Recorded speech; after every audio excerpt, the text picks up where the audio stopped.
मित्रांनो, हे जो डोळा दिसतो, हा डोळा कशा प्रकारे आपण बंद चालू करू शकतो? जो एक फोटो आहे आणि त्या फोटोला आपण अशा प्रकारे बंद चालू करू शकतो. जो डोळा दिसतो, हा डोळा आपल्याला बंद चालू कशा प्रकारे करायचा ते आपण इथे या फोटोशॉपमध्ये शिकणार आहे. तर चला आपण व्हिडिओ स्टार्ट करूयात.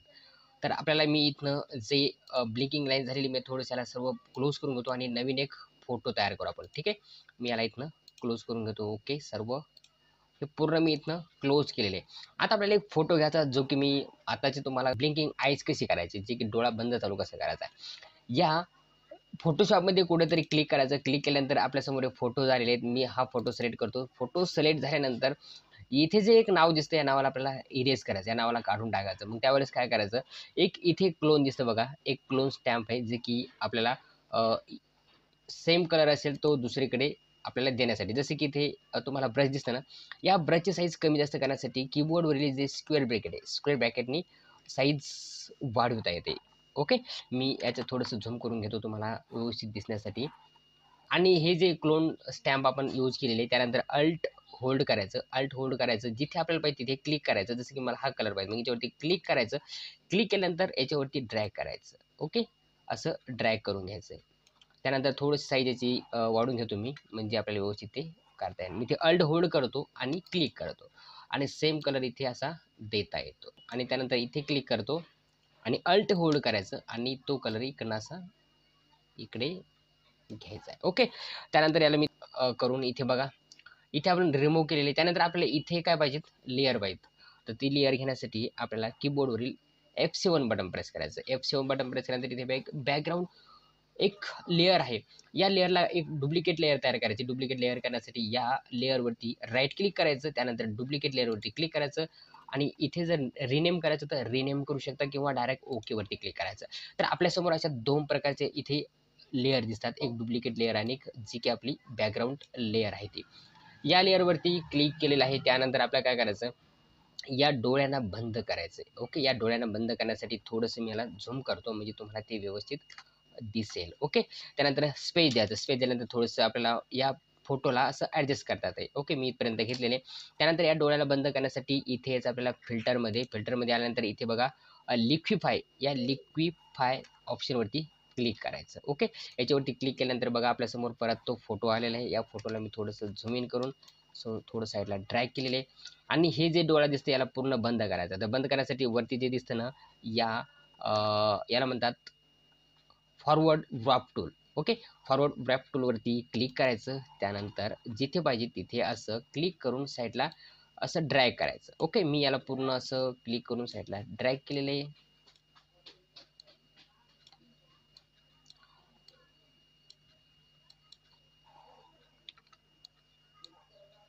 तर मित्रांनो, हे पूर्ण मी इथे अशा प्रकारे इथे याला व्रॅप केलेले फॉरवर्ड. ओके.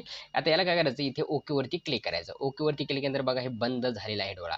या लेअरवरती जर क्लिक केलं तर बघा हे लेअर बंद चालू होत आहे, म्हणजे तो डोळा बंद चालू होत आहे. त्यानंतर काय करायचं, हे लेअर चालू करून इथे जे दिसतं ना, हे व्यवस्थित दिसत नाही, बंद झालेला डोळा. मग काय करायचं, थोडंसं इथे कोणतं तरी एक कलर सिलेक्ट करून घ्यायचा.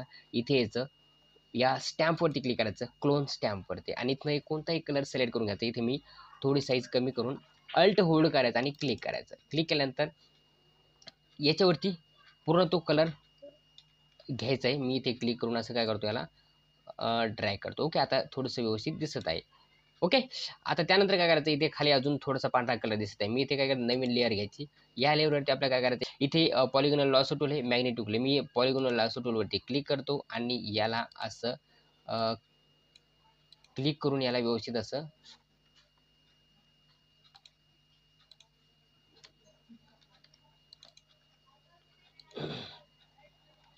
तर याला थोडंसं झूम करून घ्यायचं, म्हणजे आपल्याला ते व्यवस्थित दिसेल. ओके. मी इथे क्लिक करायचं, जिथे जिथे पाहिजे तिथे तिथे क्लिक करायचं. मी इथे पाहिजे इथे क्लिक करायचं असं व्यवस्थित. ओके. क्लिक क्लिक क्लिक आणि इथपर्यंत क्लिक केलेले. त्यानंतर इथे क्लिक करून घ्यायचं असं व्यवस्थित. आता हे सिलेक्ट झालेले आहे. त्यानंतर ही जी लेअर सिलेक्ट केलेले, या लेअरवरती आपल्याला कलर घ्यायचा आहे. ओके. आता कलर घेण्यासाठी इथे बघा एक कलर दिसते, फॉरवर्ड कलर. आता हा सेट फॉरवर्ड कलर देण्यासाठी काय करायचं, अल्ट होल्ड करायचं आणि डिलीट बटन प्रेस करायचं. बघा इथे कलर आलेले, पण हा जास्त डार्क झालेला आहे. मग कमी करण्यासाठी इथे ओपेसिटी दिलेली आहे. या ओपेसिटीवरती क्लिक करायचं. इथनं ती आपल्याला जेवढी ओपेसिटी पाहिजे तेवढी इथनं कमी जास्त करता येते. ओके, तर मी इथे इतकी याची ओपिसिटी घेतलेली आहे. याची ओपिसिटी मी इथपर्यंत घेतलेली आहे. ओके, त्यानंतर याला कंट्रोल डीने डिसिलेक्ट केलेले आहे. आता हे इथपर्यंत ओपेसिटी घेतलेली आहे. आता थोडंसं मी याला झूम आउट करून बघतो याला थोडंसं आणि व्यवस्थित दिसतं का. ओके, तर हा फोटो अशा पद्धतीने झालेला आहे. इथे जर बघितलं या दोन्ही लेअरला एक करायचं आहे. जर आपण एकच लेअर केली तर ते अशा प्रकारे दिसणार. ओके, आता दोन्ही लेअरला एक करण्यासाठी काय करायचं, या लेअरवरती पण क्लिक करायचं आणि कंट्रोल होल्ड करून दुसरी लेअर सिलेक्ट करायची. ह्या दोन्ही लेअर सिलेक्ट केल्यानंतर मी थोडंसं याला बंद करतो. कंट्रोल ई बटन प्रेस करायचं. आता कंट्रोल ई केल्यानंतर हे काय झालं, मर्ज झालेले आहे. आता इथे जर बघा, इथे जर क्लिक केलं तर काय दिसत आहे, अशा प्रकारे दिसत आहे. ओके, तर मी इथे याच्यावरती क्लिक करतो इथे, आणि हे जे दिलेली याला आपल्याला GIF फॉर्मॅटमध्ये सेव्ह करायचं. ओके, हे किती सेकंदाने घ्यायचं, किती सेकंदाने बंद करायचं हे पण आपण इथे करू शकतो. त्यानंतर काय करायचं, इथे दिलेले विंडोवरती यायचं.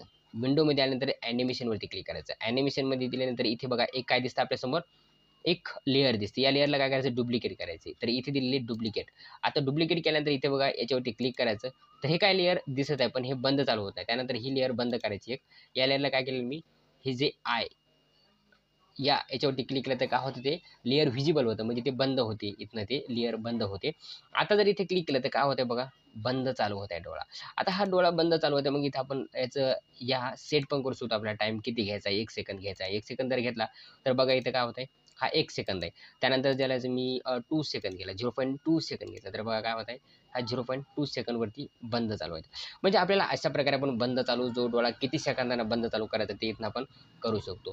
त्यानंतर जर मी इथनं 0.5 केलं तर बघा काय होत आहे इथे. ओके, अशा प्रकारे आपण जे ब्लिंकिंग आईज आहे अशा प्रकारे आपण करू शकतो. आता याला सेव्ह करण्यासाठी काय करायचं, फाईलमध्ये यायचं. फाईलमध्ये आल्यानंतर इथे आपल्याला वेगवेगळ्या प्रकारचे ऑप्शन दिसतात कशामध्ये सेव्ह करण्यासाठी. तर आपल्याला सेव्ह काय, कशा याच्यामध्ये सेव्ह करायचं, सेव्ह फॉर वेब डिव्हाइस. थोडंसं झूम करून दाखवतो तुम्हाला. सेव्ह फॉर वेब डिव्हाइसवरती आपल्याला काय करायचं, सेव्ह करायचं. त्याच्यावरती क्लिक करायचं. त्यानंतर आपल्यासमोर इथे सेव्ह करण्यासाठी इथे बघा, जर तुमचं असेल इथे PNG असेल किंवा JPEG असेल तर इथे आपल्याला GIF मध्ये करायचं आहे. ओके, GIF मध्ये घेतल्यानंतर इथे बघा याच्यावरती क्लिक करायचं. तर हे अशा पद्धतीने आपण याला घेतलेलं आहे. ते या सेव्ह बटनवरती क्लिक करायचं. सेव्ह बटनवरती केल्यानंतर आपल्याला जिथे पाहिजे तिथे क्लिक करायचं. जसं की मी या डेस्कटॉपवरती याला सेव्ह करतो. त्यानंतर ओके सेव्ह बटनवरती क्लिक करतो. आपल्याला ज्या नावानं सेव्ह करायचं तिथे देऊ शकता. जसं की मी इथे नाव देतो GIF.